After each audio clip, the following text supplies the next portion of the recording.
네, 슬기로운 라디오 생활 2부는 매일매일 각 분야 전문가들과 함께 생활 속 다양한 궁금증 해결해 보겠습니다. 해마다 이맘때쯤이면 다음 해의 최저임금이 논의됩니다. 올해도 거의 확정에 가까운 상황인데요. 치열한 논의를 거친 내년도 최저임금 관련 내용 자세히 살펴보고요. 자, 지난해 오늘이죠. 7월 16일 직장 내 괴롭힘 금지법이 시행이 됐습니다. 그리고 1년이 지난 지금 과연 직장인들의 생활은 어떻게 변했을까요? 직장 내 괴롭힘 방지법 시행 1년 변화에 대해서도 함께 알아보죠.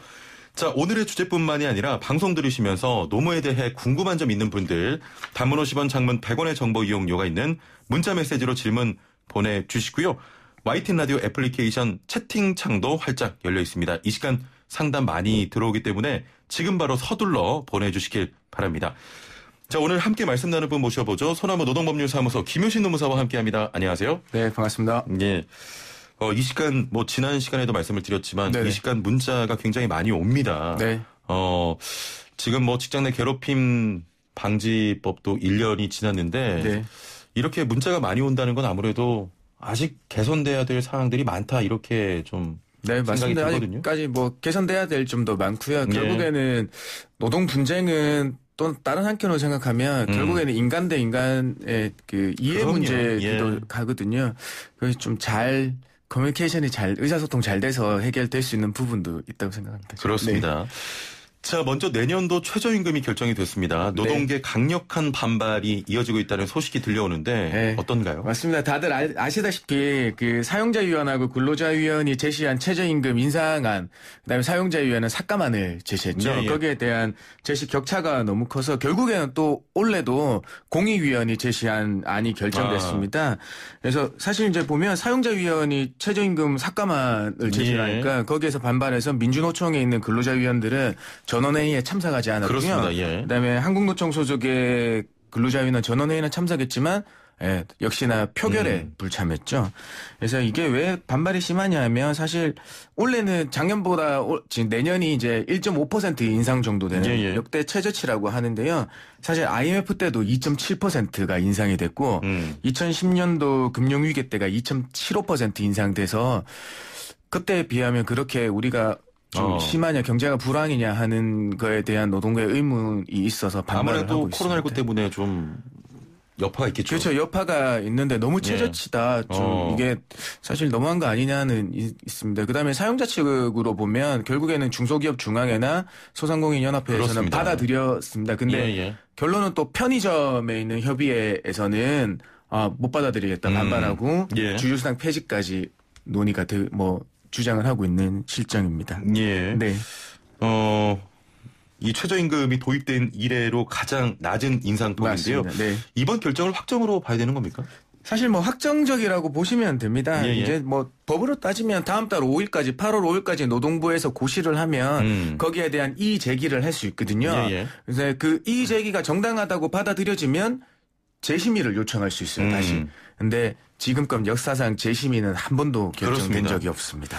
2021년도 최저임금 지금까지로는 시간당 8,720원입니다. 네네. 이 금액으로 확정된다고 본다면 최저 월급이 거의 한 3만 원 정도밖에 오르지 않은? 맞습니다. 지금은 최저 월급 주 40시간 일하면 179만 5,310원인데요. 이제 내년에 오른 거는 보면 1.5%를 넣었으니까 182만 2,480원입니다. 그다음에 주휴수당 포함한 시급을 말씀드리면 항상 이 최저임금 시간급의 120%가 주휴수당 포함한 금액이거든요. 그래서 주휴수당 포함한 내년도 시급은 1,464원이 되겠습니다. 네. 그러면 한 달에 정리하면 얼마 정도를 받는 겁니까 월급으로? 주 40시간 근무하신다면 182만 2,480원. 2,480원. 예. 네. 최저임금 적용 40시간에 대한 월급입니다. 자, 이번엔 주제를 좀 바꿔서 이야기해 보겠습니다. 지난해 7월부터 시행돼 온 직장 내 괴롭힘 금지법이 시행 1주년을 맞았습니다. 개인적으로 주위 친구들, 동료들 물어봐도 그렇게 좀 바뀐 건 모르겠다라고 하는 분들이 많은데 1년 동안 좀 어땠나요? 맞습니다. 정확하게 지적해 주신 것 같습니다. 현장에서는요, 별다른 변화가 없었다. 체감하기 변화가 없었다. 어렵다는 겁니다. 예. 그래서 어제 직장 내 괴롭힘 1주년을 맞이해서 고용노동부에서 주최한 1주년 토론회가 있었는데요. 예, 예. 거기에 대한 우리 근로자 1000명 대상 설문조사한 내역을 들여다보면요. 역시나 응답자의 71%가 직장 내 괴롭힘에 대한 변화가 없다. 네, 그래 심지어 8.4%는 오히려 늘었다고 했습니다. 오히려 늘었다. 네네, 직장 내 괴롭힘이. 예. 그다음에 줄었다는 응답은 뭐 19.8%에 불과했고요. 복수 응답이긴 하지만 중간 이유에 대해서는 상대를 배려하지 않는 문화가 아직까지 있다. 예. 그다음에 신고 체계나 규정이 미비했다라는 겁니다. 그다음에 5월 달까지 발표된 노동부 신고 건수는 예. 약 한 4,100건 정도 됐거든요. 이 정도에서 여기에서 뭐 개선 지도나 검찰 송치된 행정 지도, 뭐 행정 조치가 내려진 건수는 역시나 18%에 불과했습니다. 18%. 네, 맞습니다. 많은 분들께서 괴롭힘 금지법이 시행돼도 잘 느껴지지 않는다. 뭐 네, 이런 맞습니다. 의견인 것 같습니다. 대부분이 그런 거죠. 예. 네. 그동안 실무에서 많은 상황을 또 접해 오셨지 않습니까? 네네. 현장에서 느껴지는 부족한 부분들 어떤 것들이 있겠습니까? 네, 뭐 다들 비슷한 의견을 가지고 계신 것 같아요. 예. 어느 분들은 1년 내에 그래도 어제 조사 결과를 보면 그러면 20%는 변화가 있었다는 건데 1년 내에 20% 변화는 좀 괄목할 수준 아니냐라는 예. 응답도 있지만 여전히 제도 개선을 하는 목소리는 거셉니다. 총 4가지로 보는데요. 예. 안타깝게도 우리 지금은 이제 경비원들 분들에 대한 입주민들에 대한 뭐 갑질이나 이런 게 있잖아요. 예. 사실 제3자에 대한 행위에 대해서 괴롭힘에 대해서는 아직까지 법에 규율해 놓고 있지 않습니다. 그게 예. 문제입니다. 그래서 그걸 제3자에 의한 외부적 괴롭힘에 대해서 규율해야 된다. 왜냐하면 서비스업이 발달하니까 고객이나 다른 뭐 입주민이나 이런 데에서 예. 교류가 많잖아요. 그렇기 때문입니다. 그다음에 두 번째, 이게 왜 4인 이하 사업장에서는 적용되지 않느냐. 이거는 역시나 직장 내 괴롭히면 헌법적 가치 인간의 존엄성을 확보하기 위한 예. 조치인데 4인 이하에서는 적용하지 않는다. 그거는 너무나 큰 4인 의문이다. 이하. 네, 예. 라고 했습니다. 세 번째, 역시나 가해자에 대한 처벌 규정을 두고 있지 않다. 예. 왜냐하면 신고한 사람이나 피해자는 불이익 조치하며 사업체에 처벌 규정을 두고 있는데요.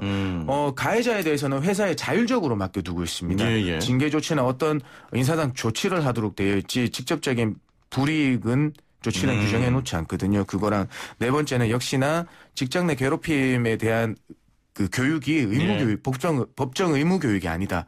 교육을 실시해야지 사람들이 인지를 하고 그걸 고쳐나가려는 생각을 가질 텐데 그게 법적으로 안 돼 있으니까 그걸 빨리 만들어야겠다. 법정 의무교육에 포함이 안 돼 있군요. 네, 그렇습니다. 네, 알겠습니다. 직장 내 괴롭힘은 예방이 가장 중요하겠지만 문제가 네. 발생했다면 피해자는 어떻게 좀 대응을 해야 될까요? 이게 사실 뭐 정해진 법에서만 말씀드리려고 하니까 말씀을 예. 드리면 그게 사실 실생활에서 그렇게 유효하지 않다는 생각을 말씀드려요. 그럼에도 제가 또 말씀을 드리면 우리 직원들 동료 간이나 우리 상사에 의한 괴롭힘의 경우에는 예. 인사부서나 사내 고충 처리 위원한테 역시나 신고를 해야 되겠습니다.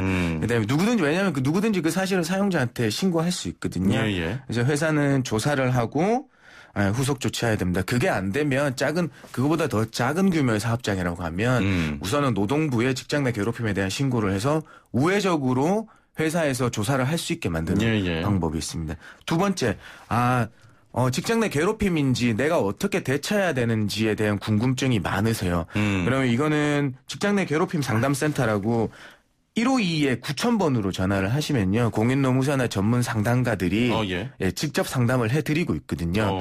그래서 이 번호로 한번 상담을 받아보시는 것도 효과적일 거라고 생각합니다.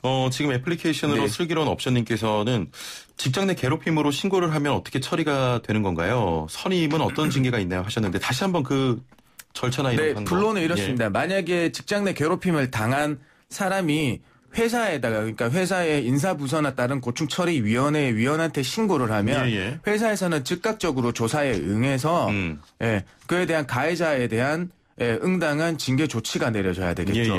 그래서 그거를 받아들이는 수준이 되면 이제 종료가 되는 것일 거고요.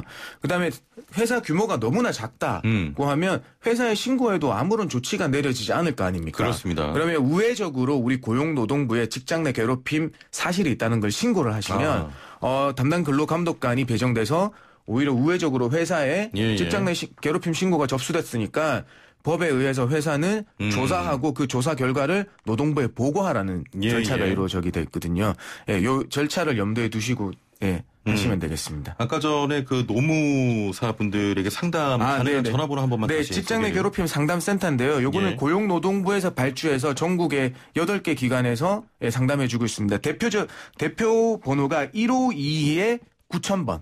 1522에 9000번. 네, 9000번으로 하시면 그 지역별로 내선 번호 누르시면 그 지역에 있는 상담센터로 바로 가게 돼 있거든요. 네, 많은 활용해 보시면 되겠습니다. 알겠습니다. 네.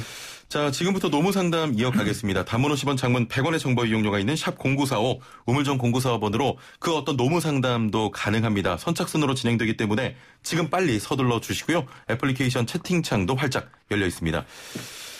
9877번님께서는 이전에도 상담을 받으셨던 분입니다. 네. 사장이 법인 개인으로 회사를 2개 나눠서 5인 이하 사업장으로 만들어 놨는데요.